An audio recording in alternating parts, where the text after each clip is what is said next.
Okay, let's get it out of the way at the very beginning of the video. Yes, I know, I am the problem. It's me. Hi, I'm the problem. It's me. I know that this is not helpful for anybody, but the fact that this conversation is honestly not unreasonable to have at this point is crazy.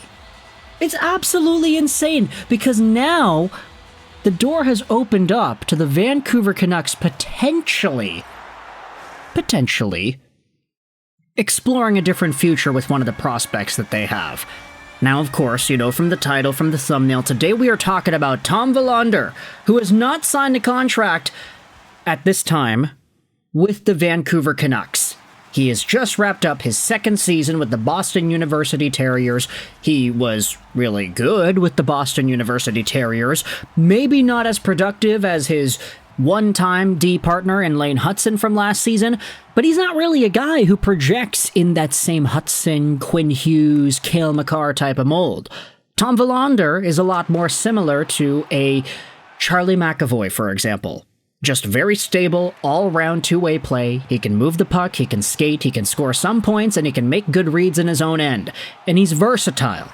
Tom Willander is one of the most important people in the Vancouver Canucks organization because his value as a prospect is tremendously high. He could be a bona fide top 4 and potentially even a long-term loosey-goosey top 2 if you really wanted to push it. And with the Vancouver Canucks not being able to sign this guy for now, with all of the conflicting messages and all of the discussions as to whether or not this is a good way to start a relationship between a player and a team, we're now talking about the low-key idea that has been tossed out there that says maybe the Vancouver Canucks would trade this guy. Let's just catch everybody up to speed here with all of the conversation. So I wanted to open things up by looking at the commentary from Cam Robinson 2 days ago on April 20th. I'm told that Tom Willander has left Boston University and returned to Stockholm. This doesn't necessarily conclude the negotiations to have him join Abbotsford for their playoff run. It's expected, though, that Willander will join the Swedish national team and start training with them this week.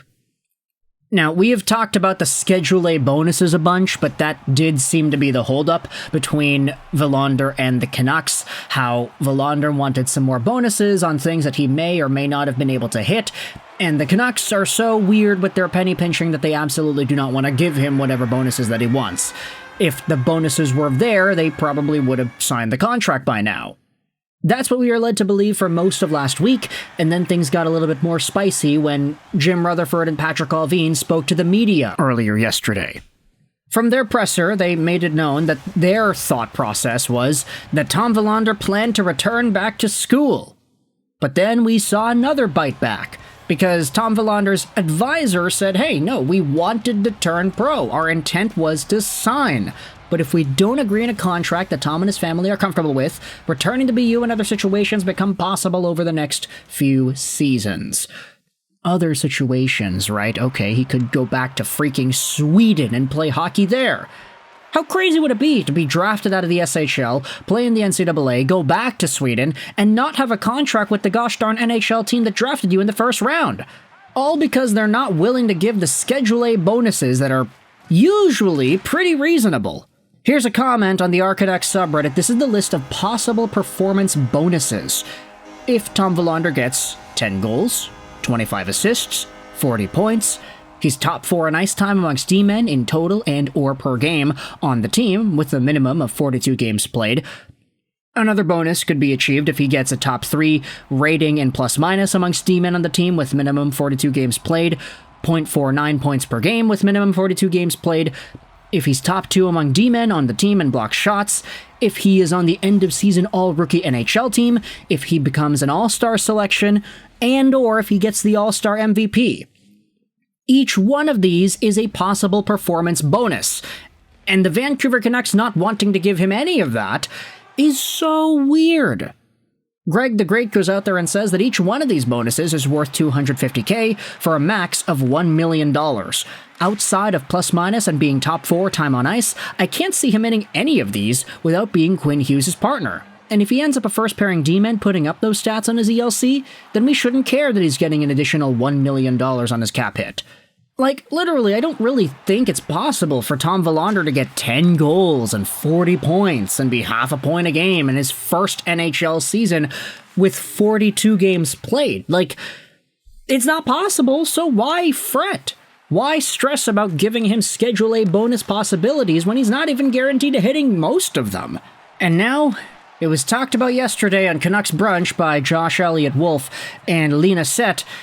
If for whatever reason there is a roadblock between the Canucks and Willander, does it not make sense for him to be your biggest trade piece for a top 6 center? This is it, right? This is it. We're going to go out there and start talking about Willander getting traded because it actually makes sense now. If the Canucks cannot sign this dude, if they're not willing to give him whatever bonuses that he wants, and if there's a disagreement, and if things get more sour than they've already appeared to have been, the Canucks might actually do it. Like, you think about it, this is a terrible way to start a relationship. The contract is not getting signed. The player wants to turn pro. He wants to sign. Reports are going out there that he wouldn't have had a problem with going over to Abbotsford. But the Canucks are not willing to get the contract done to a capacity that him and his family and his agent would be comfortable with. Because that's not getting done, you kind of have to wonder, is there any, discomfort in this relationship that hasn't even really begun yet because you didn't sign the contract? If the Canucks are not able to get this done, and if it gets to a point where Tom Willander is all of a sudden playing a third year at BU, he potentially does the same thing next year if he wants even more bonuses next year, and Aquilini and the Canucks are not willing to give it to him, at that point it's like, you have no choice but to trade him. This could be like Brock Faber trade all over again. And that was a situation where there was an NCAA defenseman, and he was really good, but he wasn't signing, and then the Kings were like, okay, we'll trade you. And they traded Brock Faber plus a first-round pick for Kevin Fiala. Now, I'm not going to say that the Canucks need to get somebody like Kevin Fiala, but just noting that this is a possibility, you can trade your younger NCAA prospects who are not signing with you to get other stuff. And if Tom Willander is in a spot where the Canucks don't really want to give him the contract he wants, if that relationship starts to become a little bit more yucky, then the Canucks might have no choice. Hey, guess what? The Islanders just fired their GM and president. Could a Bo Horvat reunion be possible? Okay, I'm just spitting here. We already made a video talking about Bo Horvat and Barzal earlier in today's show. But I honestly do think now, at this point, the Willander situation has gotten so uncertain that I think the possibility of a trade really is more possible now than it's ever been before. And don't get me wrong, the other possibilities are still there too. He could just very well sign tomorrow and everything could be done, and he could go over to Abbotsford and showcase his skill and be a Canucks guy next year. Who knows if he has any Schedule A bonuses? 10 goals, half a point a game, top D-man in ice time, block shots, plus minus. Who knows if any of that is possible, if he'll even get those bonuses, if the Canucks would be willing to reasonably shell out that money, because let's be honest here. If the guy hits those bonuses, he's probably a really good player, and it doesn't matter how much extra money he gets, he'll be on an ELC and he'll be fine. It's so weird that they haven't been able to get this done. But because they haven't, and because now it doesn't seem like it's going to get done if he goes and plays a third year at BU, would it not be more reasonable to think of this guy as a trade target? When you think about, the Canucks want to win now, they want to keep Quinn Hughes happy. Maybe trade Willander for Luke Hughes, I don't know. Okay, we're not going to entertain that discussion in this video, but for now, let me know your thoughts in the comment section below. Do you think a Tom Willander trade is likely? Do you think it's more likely now than it has ever been? If you had to put the odds on it, what are your thoughts on whether or not he does get traded, yay or nay? Is it a 2 out of 10 chance? Is it a 5 out of 10 chance? Is it a 78 out of 100 chance? If it were up to me, I'd say probably like a 34% chance? I don't know. You can let me know in the comment section all your opinions. I hope you enjoyed this video. Sign on, and bye.